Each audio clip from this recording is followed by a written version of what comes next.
बिस्मिल्लाहिर्रहमानिर्रहीम। अस्सलाम वालेकुम फ्रेंड्स, आप सब कैसे? उम्मीद करती हूँ खैरियत से होंगे।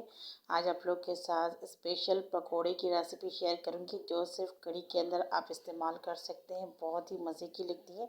इसकी रेसिपी मैंने फुल कढ़ी के साथ दी हुई, लेकिन मैंने सोचा एक छोटी सी रेसिपी भी आप लोग के साथ शेयर करूँ पकोड़े की, तो ताकि आप लोग का टाइम भी बच जाए और आप लोग रेसिपी भी देख सकें। चलिए स्टार्ट करते हैं। फ्रेंड्स, यहाँ पर मैंने हरे प्याज ले लिए थे। उसके नीचे वाले हिस्से में जो प्याज लगे हुए थे वो कट कर लिया है मैंने, 2 टेबल स्पून जितना हुआ है।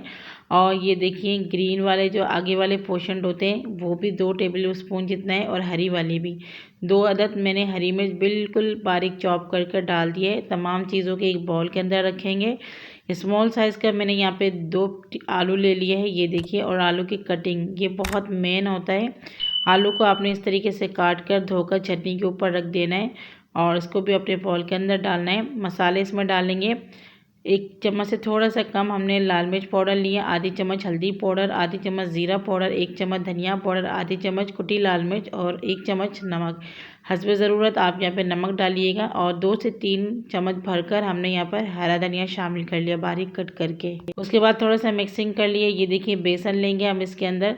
तो यहाँ पर मेरे पास 2 कप बेसन है, तो यहाँ पे मैं एक साथ पूरा नहीं डालूँगी। और यहाँ पे हमने यहाँ पर आधे से थोड़ा ज़्यादा डालकर यहाँ पर मैं इसे मिक्स करूँगी। पानी थोड़े बाद में डालूँगी, वरना पानी का मेजरमेंट करना बहुत मुश्किल होता है, और ये बहुत मेन चीज़ है। ये देखिए अब हम थोड़ा थोड़ा करके इसमें पानी शामिल करेंगे, और अगर ज़रूरत पड़े तो यहाँ पर आप 1-2 टेबल स्पून बेसन का इस्तेमाल कर लीजिएगा। देखिए थोड़ा पानी डालने के बाद मैंने यहाँ पे थोड़ा और बेसन डाल दिया है, और इसका गाढ़ा सा इस तरीके से लिक्विड जैसे तैयार कर लिया है। ये देखिए इसकी जो कंसिस्टेंसी है वो बिल्कुल इस तरीके से कीजिएगा, ज़्यादा पतला नहीं कीजिएगा। इसे साइड में रखते हैं। पकोड़े के लिए यहाँ पर मैंने घी ले लिया है, ये मेरे पास पहले से रखा हुआ था, इसमें मैंने कुछ फ्राई किया हुआ था। आप यहाँ पे तेल का इस्तेमाल कर सकते हैं। घी को बहुत अच्छे तरीके से आपने गरम कर लेना है, और हाई फ्लेम में आपने पकोड़े इसके अंदर डालना है इस तरीके से।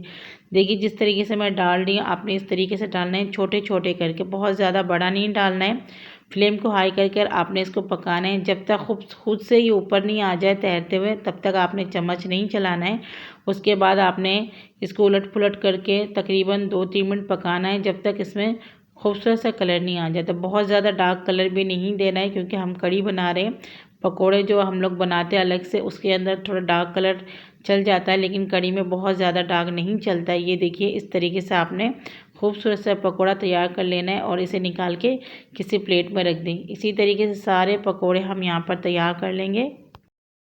अगर आपको आज की रेसिपी अच्छी लगी है तो प्लीज़ लाइक और सब्सक्राइब ज़रूर कीजिए। बहुत ही शॉर्ट बना के अपलोड किए ताकि आप लोग को आसानी हो जाए। एक नई रेसिपी के साथ फिर मिलूँगी। अल्लाह हाफिज़।